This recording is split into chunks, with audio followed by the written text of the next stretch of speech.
ఉపయోగించి అమరావతి వచ్చి కేంద్రంలో చట్టం చేశారని చెప్పని ఆ ప్రజల మధ్య మభ్యపెట్టడానికి ఇదేదో స్వాస్థ్యంగా కాంక్రీట్ వేసామనే ఫీలింగ్ ఇవ్వడానికి ఆయన చేసిన తాపత్రయాన్ని లేదు జగన్మోహన్ రెడ్డి గారు వచ్చి ఆయన ఆలోచన ప్రజలతో పంచుకోవడానికి ఒక 200 కిలోమీటర్లు రాజధాని ప్రాంతం ఉంటే బాగుండు, ఒక 170 కిలోమీటర్లు అని ఆయన వచ్చి మచిలీపట్నం నుంచి విజయవాడ మీదుగా అటు గుంటూరు వరకుంటే బాగుంటుందని ఆయన తాలూకా అభిప్రాయాన్ని ఆయన చెప్పడం. ఇది ఒకరోజు అరరోజు దాని మీద డిస్కషన్ జరిగింది, అయిందంటే కాదు. కానీ రోజు గంటకి అదే పనిగా మొత్తం మీ మీడియా అంతా రాష్ట్రంలో ప్రజలతో మరి వాళ్ళు పడుతున్న ఇబ్బందుల్ని పట్టించుకోకుండా, జరుగుతున్న అత్యాచారాలు కానీ హత్యలు కానీ వాటిని మీరు ఆలోచన చేయకుండా, లా అండ్ ఆర్డర్ని పట్టించుకోకుండా ఇవాళ చాలా దురదృష్టం ఈ రాష్ట్రంలో ఇలాంటి వాతావరణంలో.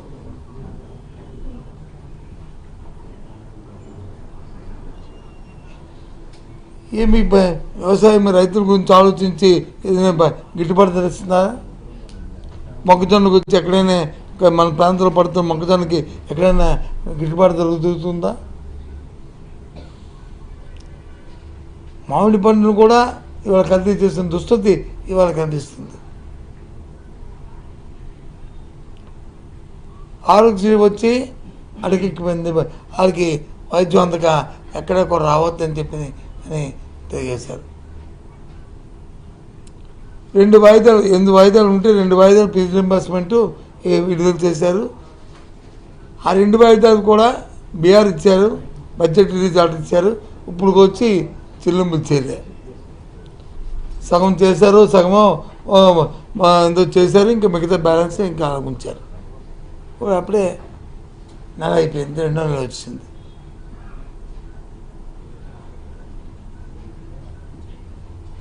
ఏ వర్గాన్ని గురించి ఆలోచన చేయకుండా ఇదే మాట. పోనీ ఏదైనా చంద్రబాబు నాయుడు గారికి ఉన్న అపారమైన అనుభవంతోనో లేకపోతే ఆయనకున్న పలుకుబడితోనో పోనీ రాష్ట్రానికి పనికొచ్చిన అంశాన్ని ఏదైనా ఆయన ప్రత్యేకంగా చేశాడనుకుంటే ఆదరాబాదరాగా చట్టాన్ని చేతితో తీసుకుని ఓ తీర్మానాన్ని వచ్చి మామూలు మెజారిటీ ఓటుతో వాయిస్ ఓటుతోని తీర్మానాన్ని చేయించారు. దాంట్లో అదేదో పర్మనెంట్ అనేటట్టు ఎప్పుడు వద్దు పర్మనెంటు? నీకున్న సమయంలో, మీకున్న అవకాశంలో ఆ కార్యక్రమాన్ని పూర్తి చేస్తే దాని గురించి ఎవరు ఆలోచన చేయకూడదని మానేస్తారు. అది చేయకుండా ఎంతసేపు ఒకదానికొకటి మాట్లాడుకుంటే దానిలో ప్రయోజనం ఏంటి? సూటిగా చంద్రబాబు నాయుడు గారిని అడుగుతున్నాను. ఇంత కార్యక్రమాన్ని చేయించావు కదా, అన్నావు కదా, నేను పెద్ద ఇచ్చేసాను, కేంద్రంలో స్పెషల్గా సభలో వచ్చి తీర్మానం, మరి రాష్ట్ర విభజన సమయంలో ఇచ్చిన హామీలైన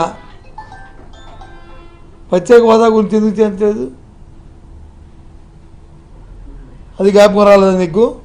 ఆ ప్రత్యేక హోదా వస్తే ఈ అమరావతి లాంటి అమరావతిలో 10 వచ్చును.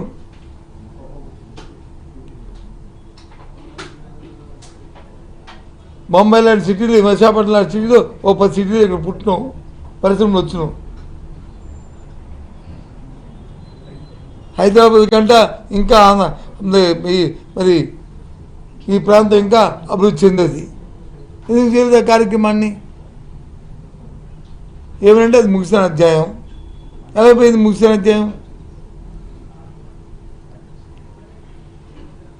ఎందుకు దాని గురించి మరి కార్యక్రమాన్ని చేయలేదు? ఆ ఆలోచన లేదా? నేను విమర్శిస్తాను కాదు, అసలు ఈ నాయకుడు ఆలోచనలు ఏమవుతున్నాయని అడుగుతున్నాను.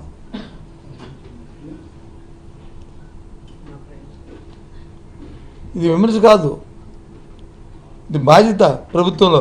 ఇవాళ రాష్ట్రంలో ఎందుకు చేయలేదు? ప్రత్యేకవాదం గురించి ఎందుకు అడగలేదు? జగన్మోహన్ రెడ్డి గారు మచిలీపట్నం నుంచి గుంటూరు వరకు అభివృద్ధి చేస్తే బాగుండు అని ఆయన సూచించాడు. తప్పేంటుంది? అమరావతిని ఆపిమని చెప్పాడా? ఆలోచిస్తే బాగుండు.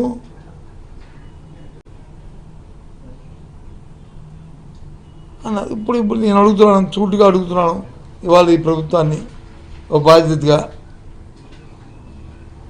ఇదేమీ సిపిఎం విమర్శ కాదు, ఇదేమీ రాజకీయ విమర్శలు కాదు.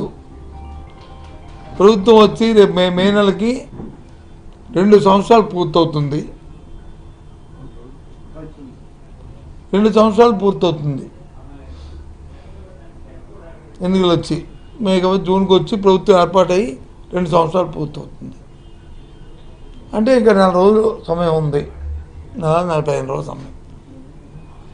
మరి నువ్వు ఇంత అంటున్నావు కదా, ఇప్పటికే అక్కడ 75% పూర్తయిన ఎమ్మెల్యేస్కి ఇచ్చే క్వార్టర్స్ కానీ, ఎంపీలకు ఇచ్చే క్వార్టర్స్ కానీ, ఇచ్చే క్వార్టర్స్ కానీ, లేదు ఉద్యోగస్తులకు ఇచ్చే క్వార్టర్స్ కానీ, వాళ్ళు నివసించే ఇవన్నీ కానీ, లేదు మినిస్టర్ కానీ, లేదా జడ్జీలకు ఇచ్చే క్వార్టర్స్ కానీ కట్టి ఉన్నాయి కదా. మరి కనీసం అవి పూర్తి చేసావా ఈ 2 సంవత్సరాల్లో? ఏం చేసి చెప్పండి, కనీసం అవి చేశారా? 4th క్లాస్ ఎంప్లాయీస్కి, ఈ ఎంప్లాయీస్కి ఎక్కడో ఉండి అద్దెల్లో ఉండకుండా అక్కడ ఉండి ఉద్యోగాలు చేసుకుని అక్కడ బతకడానికి కనీసం అది చేసావా?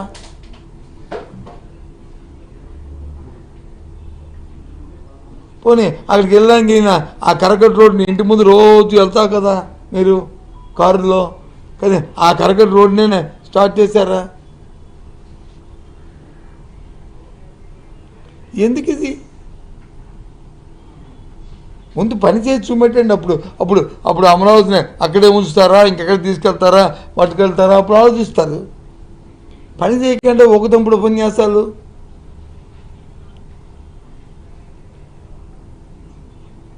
ఏమనంటే ఈ మార్గం అనేది ఏ డిస్టెన్స్లో ఉందా అది చెప్పండి. దేనికి డిస్టెన్స్లో ఉండవు, ఏమైనా ఊరి పేర్లు ఏమి డిస్టెన్స్లో ఉండవు.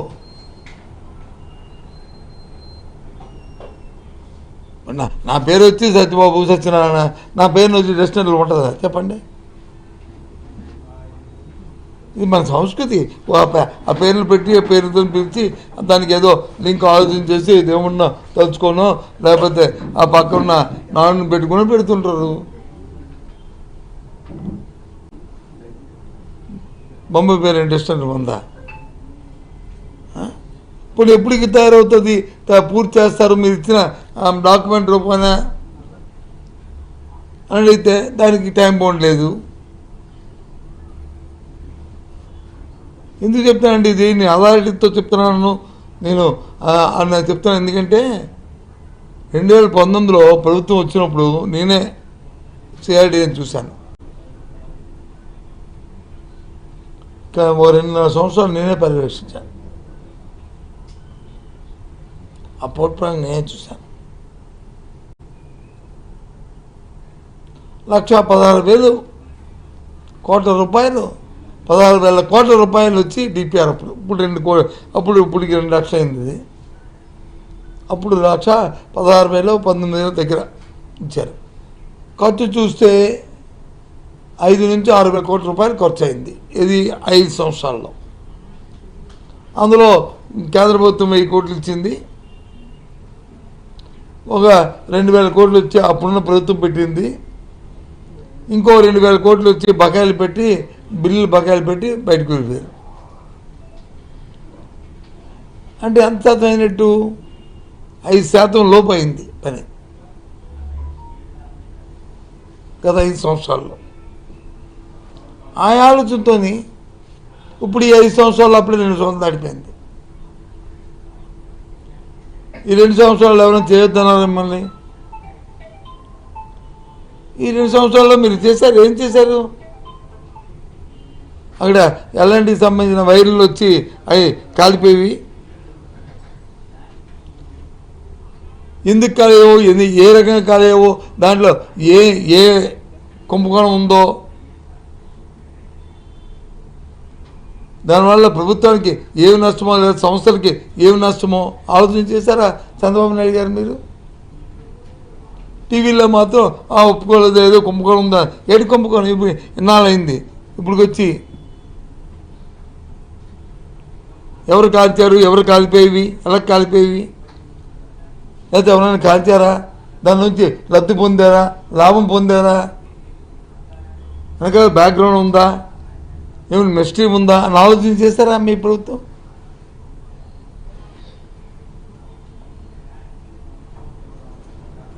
కమ్మలైట్ కాలిపోవడానికి వైర్లు కాలిపోతే తాటాక కమ్మల కాలిపోవడానికి ఎందుకు ఆ కోళ్ళను ఆలోచన చేయలేదు మీరు? అంటే ఏంటి ఇదొక, అందుకు ప్రజలకు అనుమానాలు. ఈ అనుమానాలన్నింటి కోడెక్కిరించుకొని ప్రతిపక్షంగా మా అనుమానం మేము చెప్తున్నాం.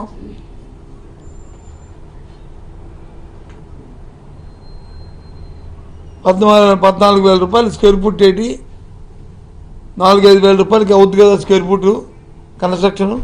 ఎందుకు అవ్వాలి 14,000 రూపాయలు అని చెప్పి అడుగుతున్నాం. ఎస్, నేనే కదా, ఎవరైనా అడుగుతారు. జగన్మోహన్ రెడ్డి గారు కాదు, సామాన్యుడు కూడా అడుగుతాడు. ఇప్పుడు ఒక ఇల్లు కొనుక్కుందాం అంటే అమ్మ ఇంతరా బాబు ఏంటి సంగతి అని వాడితో నెగోషియేట్ చేసి బేరమాడి చేస్తాము. వైజాగ్లో ఎంత ఉంది, విజయనగరంలో ఎంత ఉంది, హైదరాబాద్లో ఎంత ఉంది అని చూస్తాము. విన్నామండి ₹14,000 square foot cost, construction cost.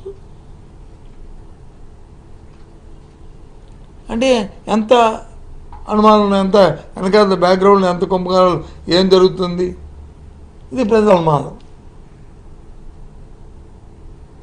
ఇది అడిగింది తప్పు. ఎందుకు వీళ్ళు చూటుగా అడుగుతున్నాం. ఈ రోజు వరకు ఈ 2 సంవత్సరాల్లో ఇప్పుడు అమరావతి మీద ఎంత ఖర్చు పెట్టారు,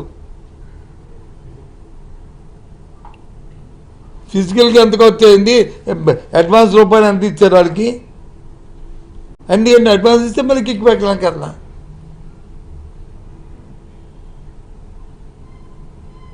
లేదు.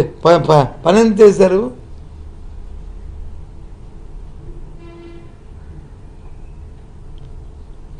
బకాయిలు ఎంత ఇచ్చారు చెప్పండి, నాకు చెప్పండి. దాన్ని బట్టి మీరు ఎన్ని సంవత్సరాలు చేస్తారో లెక్కేసుకుందాం. 10% ప్లస్, 20% ప్లస్ చేస్తూ స్పీడ్గా పనిచేస్తారని చెప్పుకుందాం.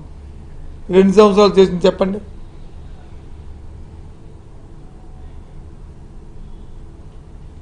చెప్తే ఊరిగా రోజు గంటకి టీవీ ఇప్పితే, పేపర్ ఇప్పితే పేజీలు జగన్మోహన్ రెడ్డి గారు వచ్చి ఏదో మార్గాన్ అన్నారు, ఏమన్నారు మావిగన్ అన్నారు. అది డస్టర్లు ఎక్కడ ఉంది, డస్టర్లు ఉంటాయా మావిగన్లు? ఏదో మచిలీపట్నం, విజయవాడ, గుంటూరు చెప్పారు ఆయన. పోనీ ఏదో మీరైతే దేవుడు కూడా అమరావతి పేరు మీరు చెప్పారు, దేవుడి పేరు, అంటే ఏముంది దీనికి? ఆ ప్రాంతం అంతా బాగుపడాలని అనుకున్నారు. కాదు, ఈ గిరిగీసుకొని ఈ సున్నా చుట్టుకొని సున్నాలో ఉన్న ప్రాంతాన్ని బాగు చేయాలనుకున్నారు.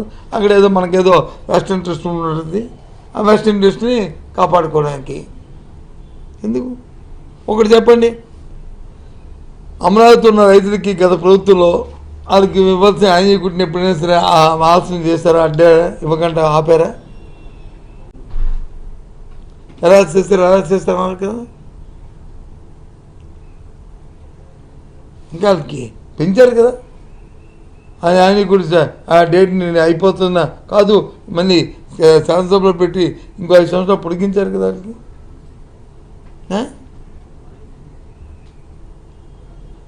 పోనీ కదా 5 సంవత్సరాల కంటే ఇప్పుడు 5 సంవత్సరాలు మీరు చేసిన ఇంకా ఎక్స్ట్రా చేసిన పని చెప్పండి. సిఆర్డీ పరంగా వాళ్ళకి రైతుకి మెల్లి చెప్పండి. దోపిడీ తప్ప ఇది తప్ప అవి రాయండి. ఇగో ఈరోజు ఇప్పించాం, ఈరోజు ఇప్పించాం, ఈరోజు ఇప్పించాం, ఈరోజు దీనివల్ల ఈ రోజుకి మేలు జరిగింది, ఈరోజు దీనివల్ల ఈ ప్రజలకు మేలు జరిగింది, అప్పుడు ఓ అంటారు.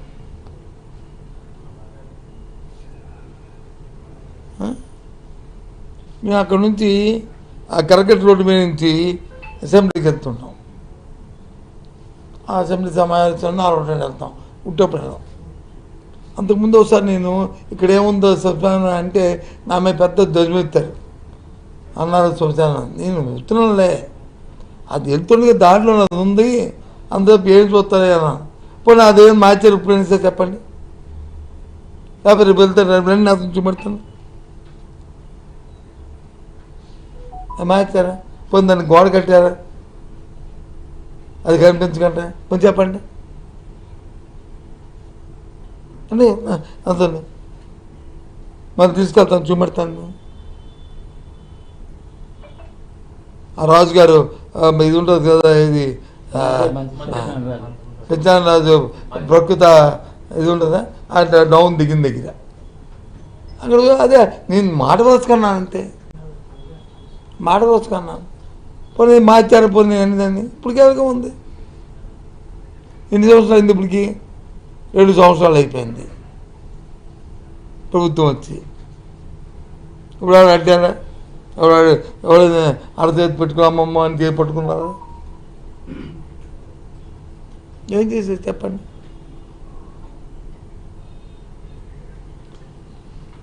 ఇది డైవర్షన్ చేయడానికి ప్రభుత్వం చేయవలసిన కార్యక్రమాలు జరగకపోవడం, ప్రజలు ఇబ్బంది, అన్ని వర్గాల ప్రజలు ఇబ్బంది పడుతున్నాం.